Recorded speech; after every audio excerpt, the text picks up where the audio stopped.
रामायण, जिसे सुनते ही हमारे दिमाग में क्या इमेज बनती है? मर्यादा पुरुषोत्तम श्री राम, माँ सीता और हमारे संकट मोचन हनुमान। और साथ ही जिन लोगों ने रामानंद सागर जी की बनाई हुई रामायण देखी है वो सारे सीन विजुअलाइज होने लगते हैं। सदियों से हमारे हिंदू धर्म में रामायण पढ़ते और सुनते आ रहे हैं, क्योंकि ये कोई कहानी नहीं है, ये सनातन धर्म का जड़ है। अब रामायण हो या महाभारत, ये ऐसा इतिहास है जिसमें फेर बदल की तो कोई गुंजाइश ही नहीं होती है। रामायण या महाभारत जिसे अलग अलग देशों में अलग अलग लैंग्वेज में फिल्म या सीरीज के द्वारा लोगों तक पहुंचाया गया है, जिसमें सबसे ज्यादा रामानंद सागर जी के द्वारा बनाया गया रामायण और जापानीज रामायण फेमस है। इसी सब को देखते हुए अब बॉलीवुड वालों ने भी रामायण को एक फिल्म के रूप में बनाने की कोशिश की है, जिस कोशिश में ये मुंह के बल गिरे हैं। और ऐसा क्यों हुआ ये आपको वीडियो में आगे पता चलेगा, तो पूरी वीडियो देखना। जय श्री राम बोलकर वीडियो स्टार्ट करते हैं, लेट्स गो।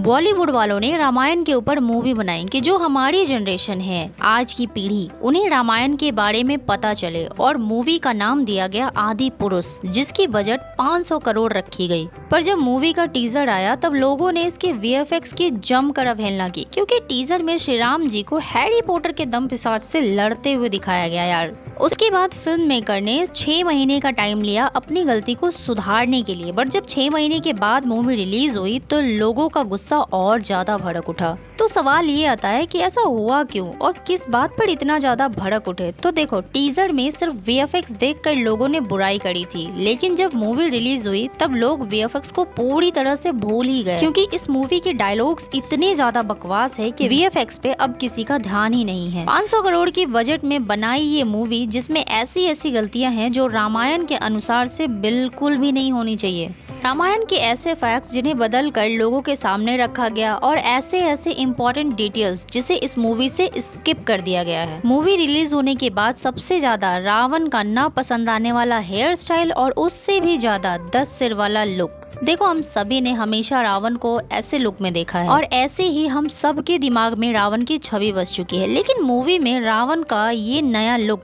आया, जिसमें छपरी हेयर स्टाइल के साथ 5 सर ऊपर और 5 सर नीचे रखे हुए थे, जो कि लोगों को एक रत्ती पसंद नहीं आया। अरे यार, रावण किसी एंगल से रावण लग ही नहीं रहा था। रावण एक ब्राह्मण था, उसे ब्राह्मण जैसा ही दिखाना चाहिए था। बट मूवी में रावण ब्राह्मण कम और अलाउद्दीन खिलजी ज्यादा लग रहा था। और सिर्फ रावण के लुक के साथ ही छेड़छाड़ नहीं की गई है यार, बल्कि मेघनाथ, हनुमान जी, श्री राम जी, लक्ष्मण जी, सबके लुक का सत्यानाश कर दिया गया है। हनुमान जी किसी भी एंगल से हनुमान जी नहीं लग रहे हैं। श्री राम जी के चेहरे पे मुस्कान होनी चाहिए थी, पर वो पूरे मूवी में गुस्से में घूम रहे हैं। मेघनाथ के भी शरीर पे इतने ज्यादा टैटू बना दिए गए हैं जिसका कोई लॉजिक ही नहीं बनता, कोई सेंस ही नहीं बनता। और रावण के सोने की महल तो अंधकूप की गुफाओं में बदल गई है, और रावण के शरीर पे 1 ग्राम भी सोना नहीं है, और ना ही हनुमान जी के शरीर पे 1 भी सोना है। और सिर्फ इतना ही नहीं, रामायण में कुछ ऐसे फैक्ट्स भी हैं जिन्हें इस मूवी में पूरी तरीके से बदल दिया गया है। जैसे कि देखो, जब रावण माँ सीता का हरण करके अपने पुष्पक विमान में बिठाता है, तब ये लोग होते हैं पंचवटी नामक स्थान पे, जिसे हम अभी नासिक के नाम से जानते हैं। और नासिक से श्रीलंका की दूरी काफी ज्यादा है। जब रावण पंचवटी से लगभग 1000 किलोमीटर की दूरी तय कर चुका होता है, तब रावण को जटायु मिलते हैं,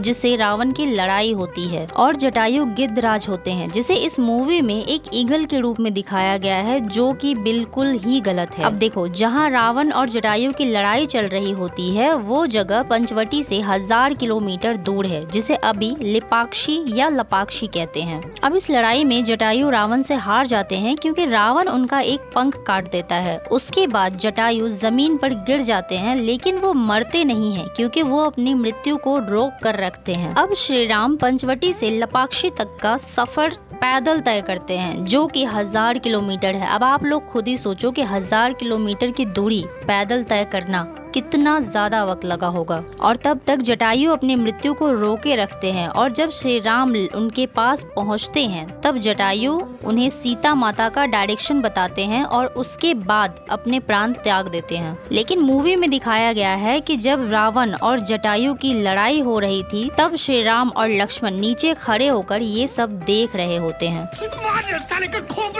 दैट मीन्स इस मूवी में 1000 किलोमीटर की दूरी को स्किप कर दिया गया, और जटायु की जो महानता थी कि उन्होंने अपनी मृत्यु को रोके रखा, वो गायब कर दिया गया है। इस मूवी में जटायु को एज अ लूजर प्रेजेंट किया गया है, जो कि मेरे हिसाब से बहुत ज्यादा ही गलत है। ठीक उसी प्रकार विभीषण के कैरेक्टर के साथ भी छेड़छाड़ किया गया है। जैसे कि रावण की मृत्यु कैसे होगी, ये विभीषण जी ने श्री राम को बताया था कि रावण की मृत्यु उसके नाभि में तीर मारने पर होगी, जो कि इस मूवी में पूरी तरीके से गायब कर दिया गया है। ठीक वैसे ही जब लक्ष्मण जी नागपाश की वजह से बेहोश हो जाते हैं, तब हनुमान जी लंकापति रावण के राज वैद्य को लेकर आते हैं, जो सुषैण वैद्य थे, और वो हनुमान जी को संजीवनी बूटी के बारे में बताते हैं। तब हनुमान जी पूरे पर्वत उठाकर ले आते हैं। लेकिन इस मूवी में एक औरत आकर संजीवनी के बारे में बताती है, जिसका कोई सेंस ही नहीं होता यार। ऐसे ही बहुत से छोटे छोटे से फैक्ट्स हैं, जिसे या तो इस मूवी से गायब कर दिया गया है या तो पूरी तरीके से बदल दिया गया है। क्योंकि जाहिर सी बात है, इन्होंने रामायण सिर्फ बनाया नहीं है, बल्कि रामायण का जमकर मजाक उड़ाया है। सबसे ज्यादा डिसअपॉइंट तो हुई हूँ मैं हनुमान जी के कैरेक्टर से। इस पूरी मूवी में हनुमान जी को अगर कोई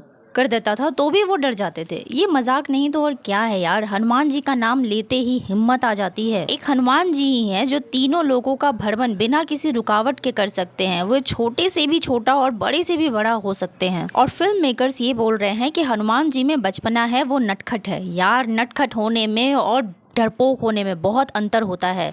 अब देखो, अब नेपाल में आदि पुरुष को बैन कर दिया गया है, क्योंकि इस मूवी में ये बोला गया है कि सीता माता भारत की बेटी है। जैसा कि आप सभी को पता है कि सीता माता का जन्म नेपाल के जनकपुर में हुआ था, और इसी लाइन की वजह से नेपाल में इस मूवी को बैन कर दिया गया है। इतना ही नहीं, आदि पुरुष के खिलाफ दिल्ली हाई कोर्ट में डॉक्यूमेंट्स भी फाइल किया गया है, जिसे PIL कहते हैं, पब्लिक इंटरेस्ट लिटिगेशन। अब देखो, इस मूवी को लेकर के कुछ लोग ये भी कह रहे हैं कि आप इस मूवी को धार्मिक आस्था से मत देखो, जस्ट कॉमिक वर्जन समझ लो और उस तरीके से देखो, एक फैंटेसी की तरह देखो। आपको ये मूवी बुरी नहीं लगेगी, अच्छी लगेगी। रामायण जो है वो हमारी संस्कृति है, हमारी आस्था है, धर्म, इसे हम पूजते हैं। हम उसमें कॉमिक वर्जन कहाँ से ढूंढे और कैसे ढूंढे, नहीं आती हमें हंसी इस चीज़ पे। तो यार आज के लिए बस इतना ही। अगर आप लोगों को वीडियो पसंद आई है तो लाइक करो या ना करो, बट अपने दोस्तों के साथ शेयर ज़रूर करना, क्योंकि आदि पुरुष देखने के बाद मेरे मन को शांति भी तो चाहिए। तो इसलिए चलो बाय बाय। मैं चली वापस से रामानंद सागर जी की रामायण देखने।